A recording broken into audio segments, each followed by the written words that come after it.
Hey guys, we're going to do something different today. We're going to go back to the first video I ever made, the Pink Letter Mystery, published April 6th, 2014. This is the first video I ever made, and it pretty much launched my channel.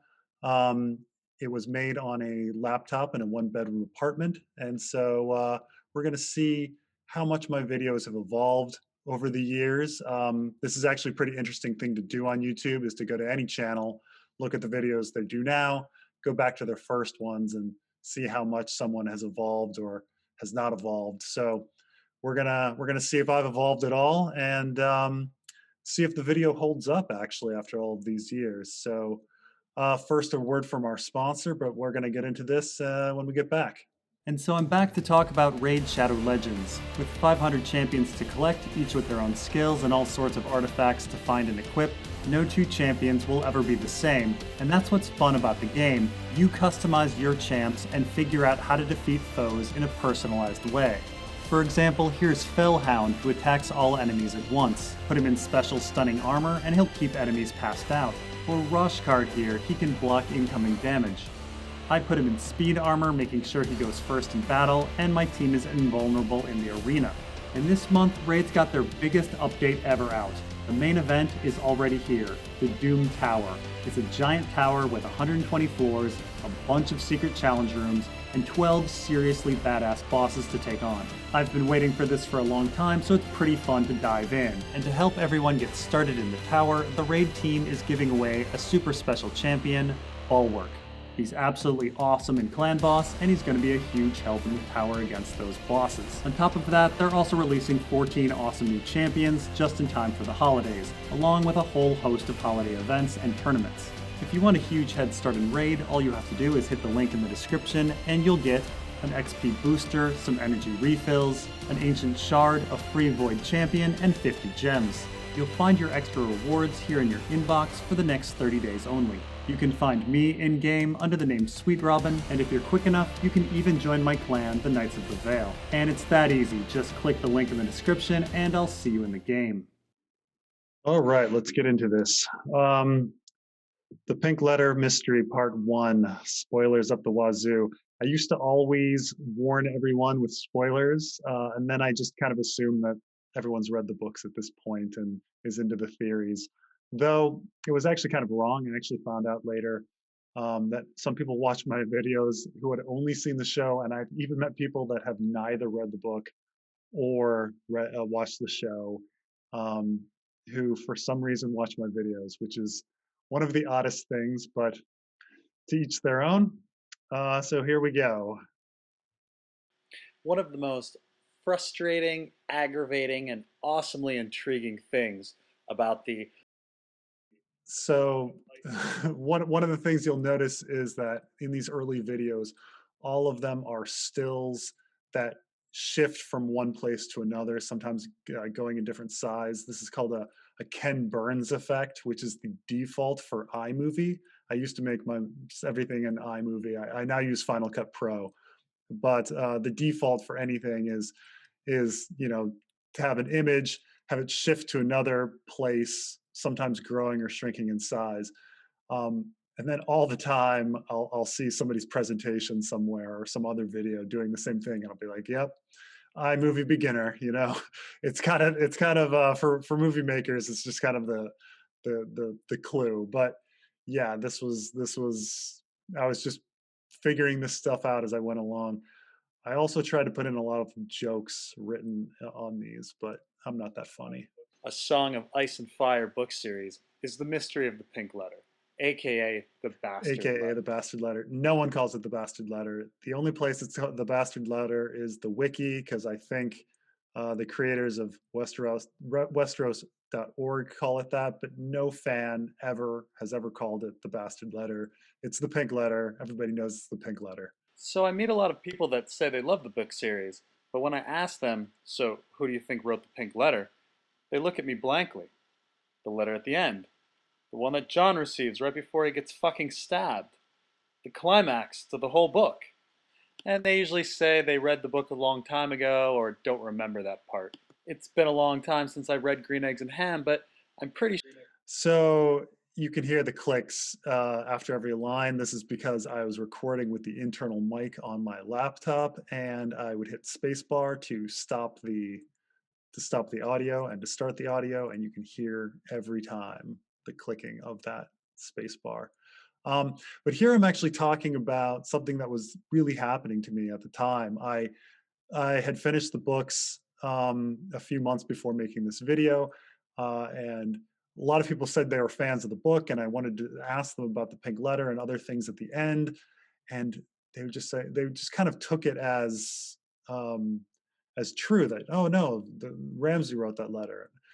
And I said, really? And so this is what got me into the internet. I started going to the boards, and yes, people on the boards were questioning it, but um, in general, these videos actually came out of the idea that I wasn't getting a voice on the boards,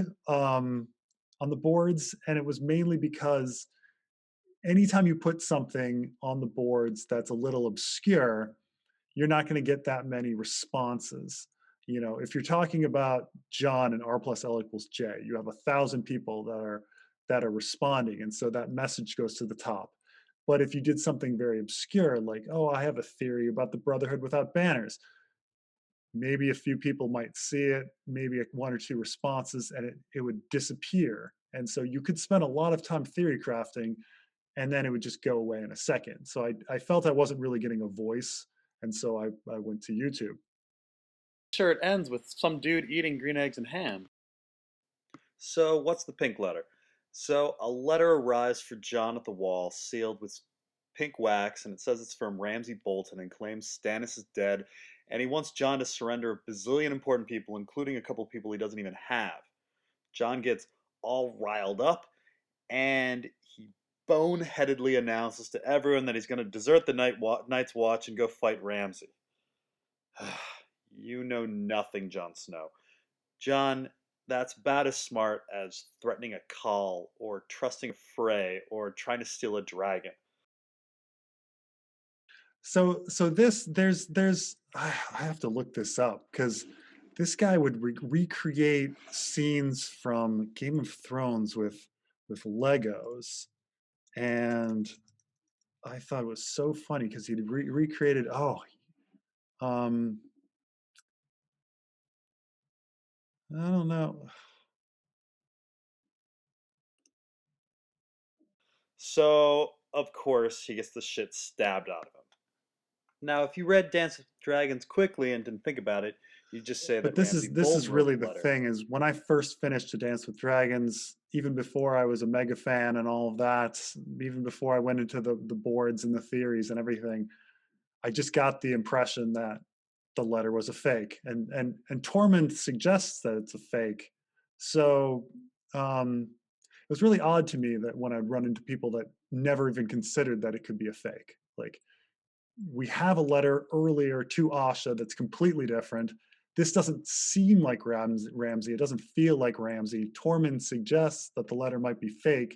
So you'd think that as a reader, you'd be questioning the veracity of this letter. So many people wouldn't do that. I mean, certainly in the fandom, everybody's been doing this, but the casual person just, oh no, they read it. It's a letter from Ramsay.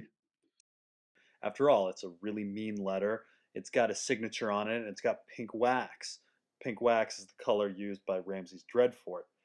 Case closed. The white wax, Except pink Ramsay wax shouldn't thing. be using pink wax. At He's the time Lord I made this Winterfell. point, and it is They use true that white wax. Winterfell uses white wax, the Dreadfort uses pink wax, but there is a question of whether or not Ramsay even sees himself as the Lord of Winterfell.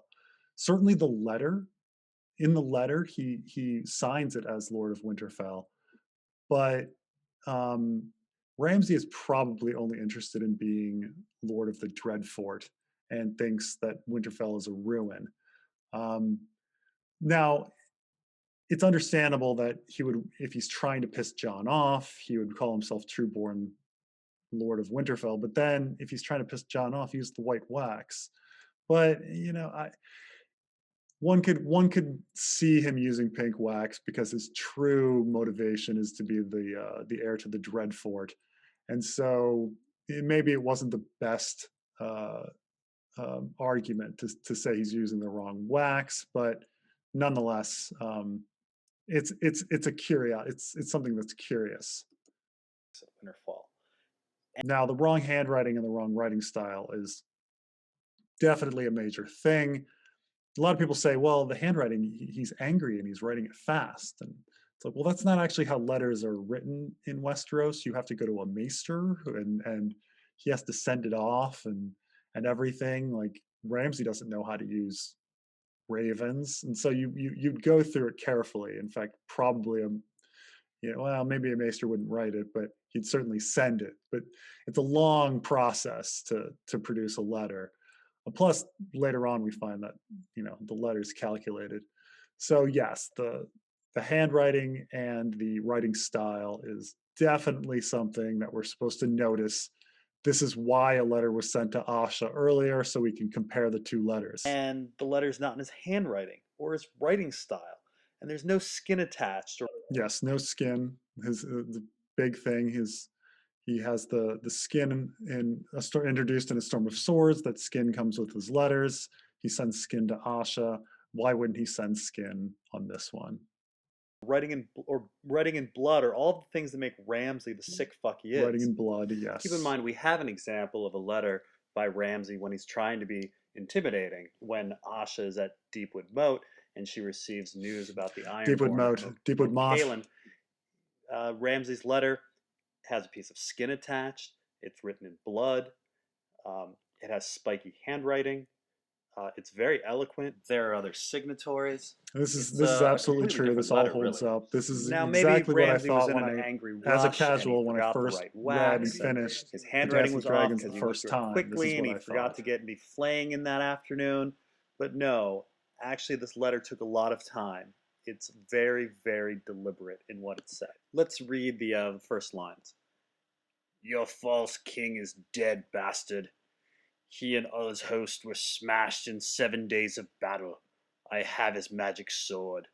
Tell his red whore. Now, if you notice, every person is an alias. Yeah, everybody's wondering, what is 7 days of battle? How do you battle for 7 days? It's not Jon Snow. Seems very odd, especially in that snow. Everyone would freeze to death. Sword. It's not Melisandre. It's Red Whore. In fact, everyone in the whole complete letter is an alternate name. Well, except for one name, but I'll get to that later. The larger point I'm making is this. It's deliberate. It's calculated. Which brings us to the final and most... It's also, yes, and this, of course, it also rings of the Wildling submission ceremony with talk of the false king and true king and things like this. But everything is very odd, but the aliases does show that this is a calculated letter. Damning piece of evidence to show that Ramsay did not write this. The wrong torture. Your false king's friends are dead, their heads upon the walls of Winterfell. Come see them, bastard. So, look how Ramsay said there. Well, I mean, I would say that the wrong torture is a big thing, but I would say the most damning piece of evidence in retrospect is that it's so Wildling focused. It is so focused on the Wildling submission ceremony, which gets into so many questions, even assuming Mance Rayder or Stannis wrote the letter instead. The focus on the Wildling submission ceremony is a major curiosity that has very large implications, but we'll talk about that later, I think. Heads upon the wall. Heads? Boltons flay. When the Boltons took Moat Cailin, the Ironborn got flayed. Flaying is just what they do. So the heads being the wrong form of execution and torture for Ramsay is a big deal. But for so long, I was stuck on the idea that heads has a double meaning. Obviously there's heads like someone's, head on the top of their neck, but there's also the verb to head in a direction. And so I really thought that there was a possibility that there could be a code where words are scrambled around, like our host heads to somewhere. And so I spent just countless hours like looking at the pink letter, like trying to figure out a code, like counting the words, going back, figuring out a pattern, could never come up with anything. Um, but I really thought that there might be some message like our host heads here, something that Mance is trying to communicate to Tormund. Um, but I could never find anything. But that heads thing still sticks out to me. Like, their heads upon the wall of Winterfell. The host heads somewhere. I never could figure anything out. So, oh well. It's on their friggin' flag. On top of that, Ramsay carries around a flaying knife and talks about flaying all the fucking time.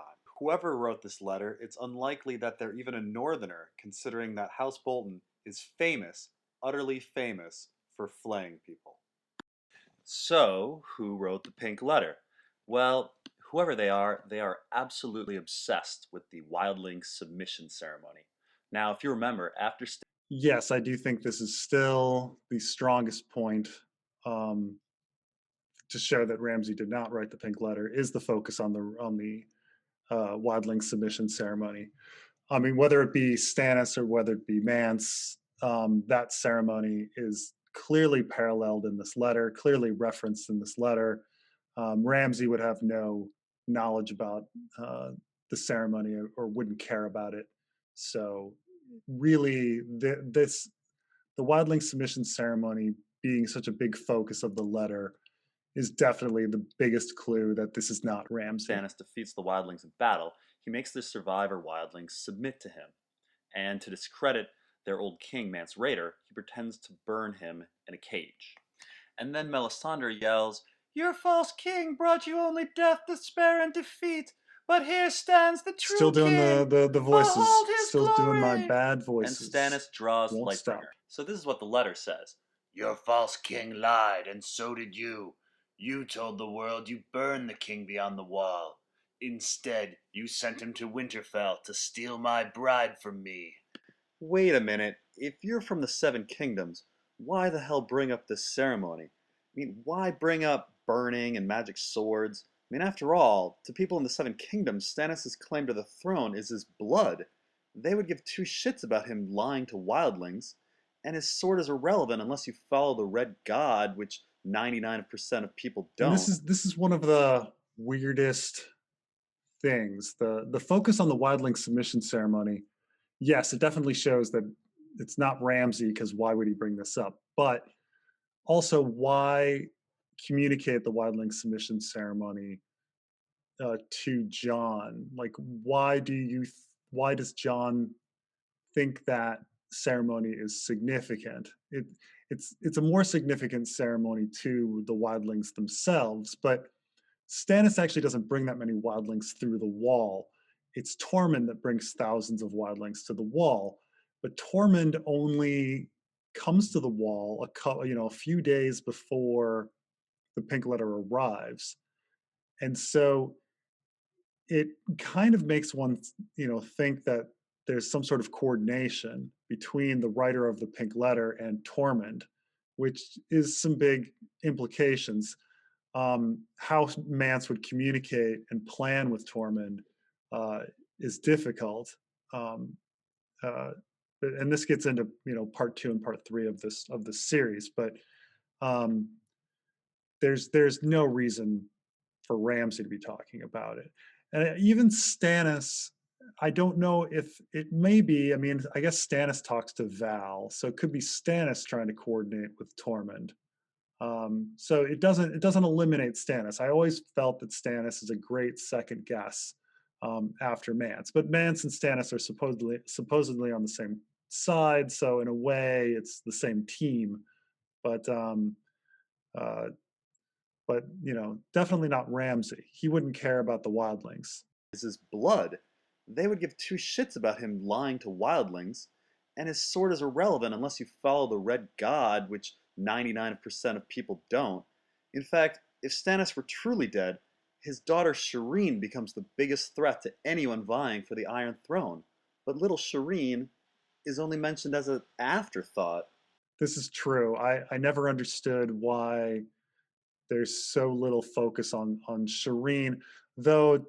To be fair, even Stannis doesn't really focus on Shireen too much. I mean, yes, he leaves her at Eastwatch supposedly because it's safer, but you'd think more knights would stay behind, or people would talk about contingency plans on like how will things continue with Shireen. And one could argue, well, who's going to follow a little girl? But then again, I mean, Ariana's whole plan was to follow Myrcella into war, and she was a little girl, or so one can use these children as symbols. But this idea that somehow the whole cause is lost if Stannis is dead, I mean, didn't happen when Robert and Joffrey died. Um, I don't know. It's odd. So, who wrote the pink letter? Okay, I'll just tell you. It was Mance Rayder. In fact, he even said to John once, he burned the man he needed to burn for all the world to see after kicking John's ass in a little fight. I will have. And that's the thing, is it's not just that the language is similar. The language is similar, talking about the same incident. Yes, it's the same. Obviously George R.R. Martin is the same author of the book. But we're talking about the same incident, and we're talking about showing the world or showing the North, for all the world to see, for all the North to see, when talking about the Wildling submission ceremony. Mance Rayder is in a cage for all the North to see, while before he was in a cage being burned for all the world to see. We're referencing the same instance. We're referencing the Wildling submission ceremony. There's no reason for Ramsay to do that. That's a Wildling message. It's a Wildling focus. Have my bride back. If you want Mance Mance Rayder Rayder spelled back, wrong. come and get him. I have him in a cage for all the North to see. Proof of your lies. So here we have Mance language, and then we actually have Mance's name, the only name that, besides the signature at the end, that is not an alias. And again, we have obsession with the Wildling submission ceremony. I mean, if you really think about it, why would anyone care if John... The alias thing is very curious, that Mance Rayder is the only one that's not an alias. And that still holds up.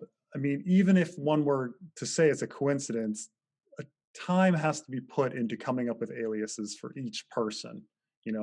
Red Witch, Bastard, King Beyond the Wall, showing that, Ramsay isn't just angry, because if he's just angry, he'd say, oh, Stannis is dead. He wouldn't be, thinking about, oh, your false king as an alias, the babe, the princess, the wildling princess. Everything is an alias. It shows that Ramsay is not angry, so he shouldn't be writing. He's calm enough to make these calculated word decisions, which means he shouldn't have spiky handwriting. He shouldn't be writing things off in a rush and forgetting about skin. Snow is a liar.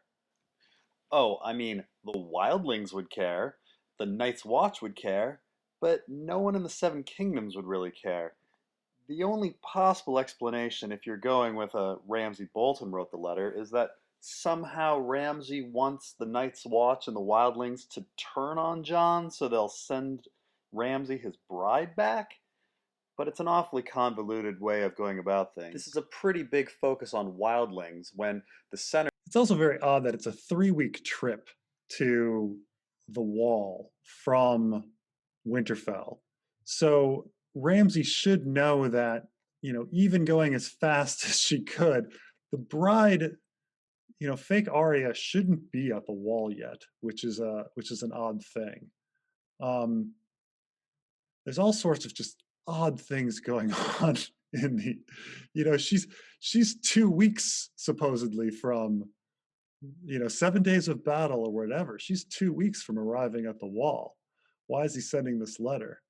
It's odd. Nothing makes sense about the pink letter. Nothing. And he's asking for all of these people that that John wouldn't have and John wouldn't give up. He should only be caring about Shireen. Shireen is the only one that really matters. Of everyone's attention should be Shireen. The cage is Yes. cold, but I have made him a warm cloak from the skins of the 6 whores who came with him to Winterfell. And here we have another reference to the Wildling submission ceremony. but also to 6 wildling spearwives. Now, again, hundreds of people, if not thousands, The just mention of the wildling spear wives is very interesting because one would have to know John personally to know that he would feel bad about that. Um, Keep in mind, for anyone else, because this is a world in which people don't value wildling life as of worth, and it's also a world in which women are not valued very much either, and certainly not sex workers. Um, and so you would have to know that John is a special character that is sympathetic to wildlings, women, and even people like sex workers. You'd have to know John personally. If you were going on the average person, they wouldn't care. They wouldn't care about that you killed 6 sex workers. Why? Why? Why would anyone? So you'd have to know John. Joe, no, and so that kind of brings it back to Mance as well. I mean, Stannis has met John, but he certainly doesn't know that John is a caring, sympathetic individual. Only Mance knows this. He knows this from sparing Egret and all sorts of things, spending time with him. And so, you know, knowing about being a bastard and being an average person and having caring for people in that respect. Uh, he did, he tried to save the wildlings earlier by not having the wildlings be the host of Stannis's army going in and being fodder. And so it really it goes away from Stannis and it certainly eliminates Ramsay again because Ramsay doesn't know John on a personal level at all. Why is he taunting him that, oh, those 6 wildling female sex workers you sent? Well, they're dead. Well, no one would care except for someone like John, who is unusually caring. died in a battle. Why should anyone care about 6 wildlings? Except for wildlings. Now, you might find it odd that here the author gets it correct that Ramsay likes to skin people when they got it incorrect before. There's a reason for this. Right before Mance pulls off his rescue of fake Aya, he actually hears Ramsay say he's going to skin the murderers that are loose in Winterfell and make cloaks out of them. Strangely, Mance does not extrapolate on this. Incidentally, if Ramsay had skinned these spearwives, he would have had plenty of extra skin for his letter. That's true. If he'd skinned the spear wives, he's got plenty of skin. Why doesn't he send it off like he did in the previous letters? Doesn't make any sense. I want my bride back. I want the false king's queen. I want his daughter and his red witch. I want the wildling princess. I want his little prince, the wildling babe. And I want my reek. So with I want my bride back and I want my reek, this is language that Theon uses in front of Stannis, which makes it seem like that perhaps Stannis wrote the pink letter. But we also have to remember that there was an off-screen meeting between Theon and Mance, and so they could have talked about this stuff. It's interesting because there's an off-screen meeting between Stannis and Mance where there could be a lot of planning. There's an off-screen meeting between Theon and Mance where there could be a lot of planning. There's off-screen time between with Theon and Tychonosaurus, and there's also off-screen time with Tychonosaurus and Stannis. So a lot of information can be communicated. People could repeat themselves. So just because in front of Stannis, Theon says, "I want my bride back. He wants his bride back. He wants his reek," doesn't mean he didn't say the exact same thing in front of Mance. If Reek does repeat himself. So here we have an absolutely unreasonable request for John to hand over women, children, and a cripple to a man known for torturing people. Yes, Ramsay would definitely want fake Aya, but the queen? No reason to ask for her. This is some interesting stuff here. These requests. There is no reason to ask for Selyse. Selyse has been dispossessed. There's no one left that cares about her except for some loyal knights at the wall, who wouldn't give her up. So why even get her? So there is a question. He certainly wouldn't want the wildling babe. That doesn't he doesn't mean anyone to any. He doesn't mean anything to anybody, especially if Mance is dying. Um, the interesting one is Val. One could make an argument that Val is valuable to wildlings because Stannis seems to have a plan to install a Lord of Winterfell and marry that lord to Val, and the wildlings would see Val as their ally and would follow the Lord of Winterfell because he's married to a wildling. This seems to be the plan. No matter who would take Winterfell, Val would be part of the deal. Everyone kind of talks about that, and people are trying to marry Val, thinking that Val will give them Winterfell. That Val is the most important thing because Stannis is trying to win over wildlings. So one could argue that maybe people would want Val, the wildling princess, for this reason, but again, very few wildlings were let through the wall by Stannis, just a few hundred. You'd have to want Val, you'd have to know that thousands of wildlings went through the wall with Tormund. But Tormund only arrived a few days before the Pink Letter arrived. So how would the writer of the Pink Letter, whoever they are, and this includes Mance, how do they know that thousands of wildlings are even at the wall? That's an interesting question. I think I cover it. I think I talk about it in part 2 because it involves a lot of coordination. But certainly Ramsay wouldn't know about thousands of wildlings at the wall. So he wouldn't know about. That's the importance of the plan with Val. So it's a very interesting question on why should be asked for whoever the author of the Pink Letter is, because it implies that they somehow know that Tormund is coming. Shireen, she should be the most important person. And the Red Witch? No reason to really request her.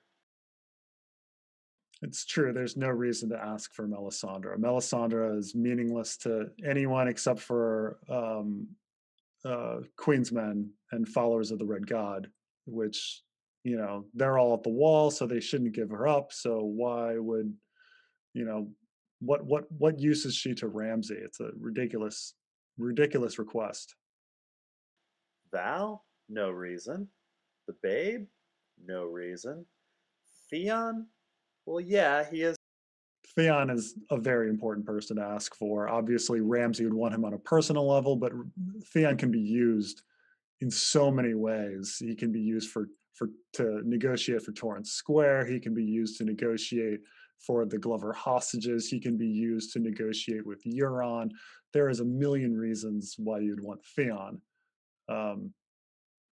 He shouldn't be the last one. He should be the first one. He should be, I want Shireen, I want Theon.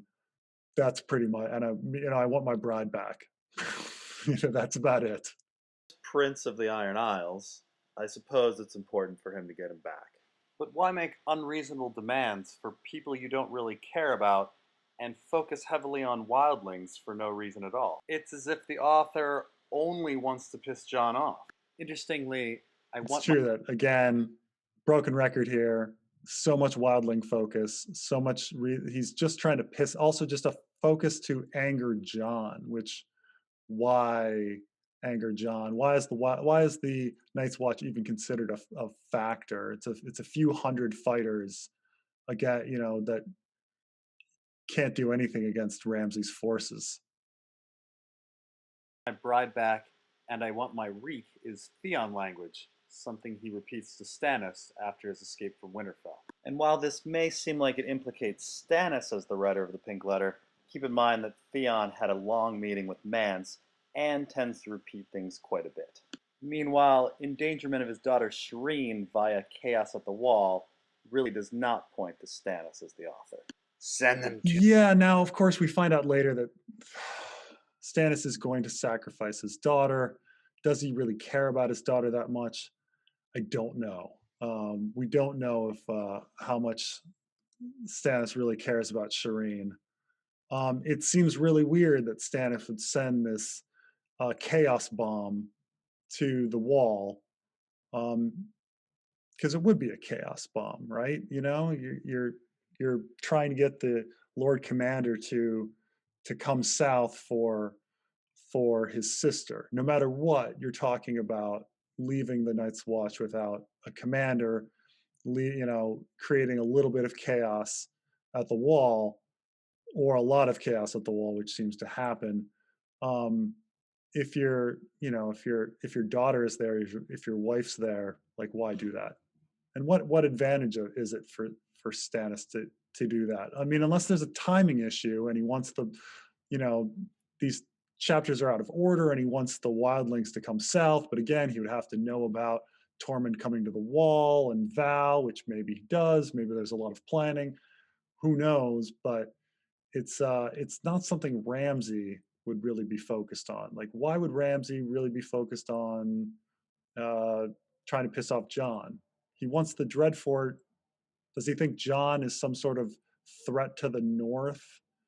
I don't know. I mean, it's a long shot. It's a real long shot to be like, well, you know, John could be the other person who could vie for my position. Uh, I mean, why try to get him to go south? Just I don't know. Unite the North first, and then take him out. Me, bastard, and I will not trouble you, or your black crows. Keep them from me, and I will cut out your bastard's heart and eat it. So in our last sentence, we see that again, the wrong torture is being used if it's going to be Ramsay, but most importantly, the use of the term black crows. Turns out that if you go through the entire book series, black crows is used exclusively by wildling characters. That is true that it's only used by wildling characters, but though other people say crows, and so it's perhaps a little overstated that using black crows would be so outside the box. But it is true that they never use black crows, but people use crows, so it's a little overstated. So maybe that's not the best point. So we see that the heavy wildling focus and all of the incorrect facts about Ramsay really point to Mance as the author of the letter. That's true. All of that is very true. Um, Especially the focus on the wildling submission ceremony. The people they ask for at the end is ridiculous. Has nothing to do with what Ramsay would want. It has everything to do with what Mance would want or pissing off John. The letter. Um, Now one might ask, why would Mance write the pink letter? And we'll talk about that in part 2. yeah, but we'll get into. I guess we'll talk about part 2. But it's the coordinate. The big thing is this coordination with Tormund. Anybody writing the letter must know that Tormund is coming to the wall, which is a really interesting thing. But yeah, we'll talk about that next time. But thanks for thanks for trying this out. We'll see how you like it, and I'll talk to you guys soon.